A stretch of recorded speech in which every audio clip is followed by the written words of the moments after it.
All right, let's dive into a technology that's, well, it's quietly rewriting reality as we know it. We're not talking about transporting you to some new world. Nope. This is about adding layers of digital information right on top of the world you're already in. This is augmented reality, and trust me, it's about to change, well, pretty much everything. So picture this. You're standing in the middle of some ancient ruins. Now, what if you could just hold up your phone and bam, see that exact same building as it stood centuries ago? I mean, with people walking through its halls and everything. It sounds like something straight out of science fiction, right? But this is one of the most powerful ways AR is being used today. And believe me, it is just the tip of the iceberg. Okay, so first things first, let's get a crucial distinction out of the way. You've got virtual reality or VR over on the right. That's where you put on a headset and you're completely cut off, totally immersed in a digital world. But what we're talking about today is on the left, augmented reality, AR. With AR, the real world is your canvas. It's all about enhancing reality, not replacing it. And that's going to be our focus. So, let's circle back to that idea of seeing history literally come alive. You know, a really fascinating study on heritage tourism dug into exactly how AR is transforming these kinds of experiences. And what they found, it reveals something pretty profound about how we connect with the past. The researchers really keen in on this concept they call experiential value. So forget about the price of the ticket or the boring facts you read on a plaque. This is all about the feelings, the fun, the fantasy, the experience itself. And here's the thing, a good AR app at a historical site isn't just a cool gimmick. It's a tool for creating this way deeper, more emotional value for every single person who visits. The study actually broke this down even further. They measured 4 key things. It's not enough for it to just look good. That's the visual appeal. It also has to be genuinely entertaining, something you actually enjoy. And for some people, it needs to offer a sense of escapism. These are basically the building blocks of a truly memorable AR experience. Okay, now this is where it gets really interesting. Just look at this table. The data showed that when an AR experience nailed the visual appeal, the entertainment, and the enjoyment, it had a positive impact on both how satisfied visitors were and how authentic they felt the site was. I mean, think about that for a second. The irony is just wild. Adding a digital layer made the physical history feel more real. Escapism, as you can see, didn't really move the needle in the same way. And they even put a number on it. The connection between that visual appeal and the feeling of authenticity had a beta coefficient of 0.483. Now, you don't need to be a statistician.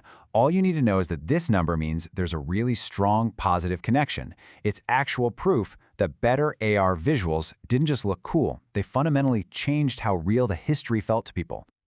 And this quote just brilliantly illustrates the ultimate payoff. A great AR experience doesn't just get you a good review online. It leads to this. When people feel satisfied, when they have what they feel is an authentic experience, they are more willing to actually support the real-world conservation of that heritage. The digital experience inspires real-world action. How cool is that?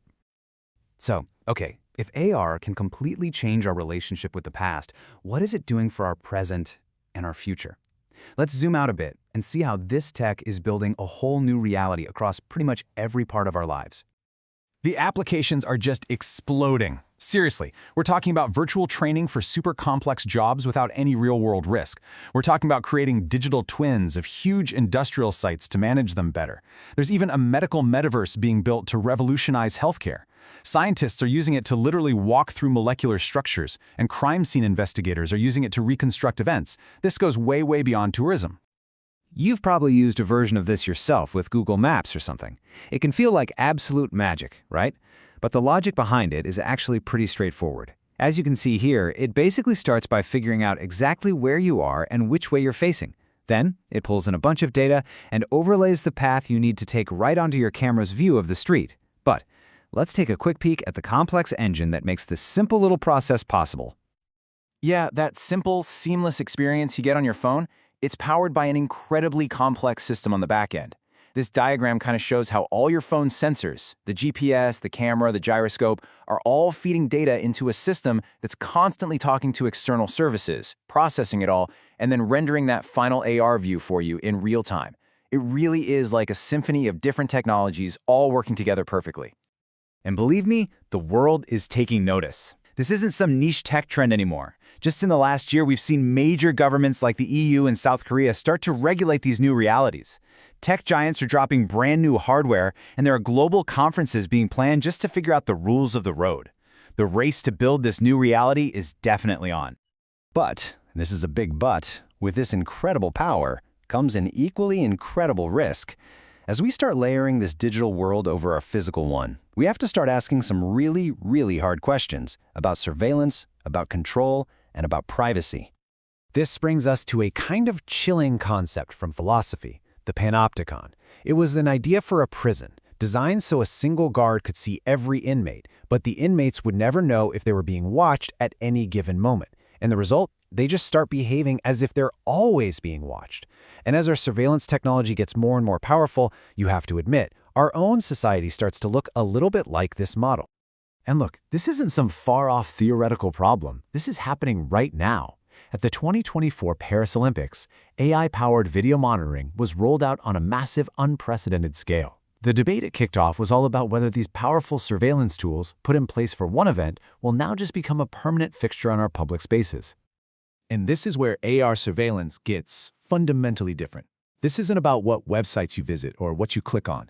As you can see here, we're talking about biometric data, where your eyes are looking from moment to moment, your unique gestures, the biometrics of your voice. It's also collecting spatial data, detailed scans of your most private places, like inside your home or your office. Let's be crystal clear about what this means. This kind of data reveals way more than just your interests. It can be used to infer your emotional state, your physical health, your most intimate behaviors. This is a level of personal insight that honestly makes tracking your web browsing look primitive. So we're left with this. Augmented reality is giving us a powerful new lens on the world. It's a way to see the invisible, to bring the past to life, to reshape our future. But as we put on these new eyes, we have to ask the most important question of all. Who controls the lens? Who decides what information gets layered onto our reality and what gets left out? That's the question we're all going to have to answer, and soon.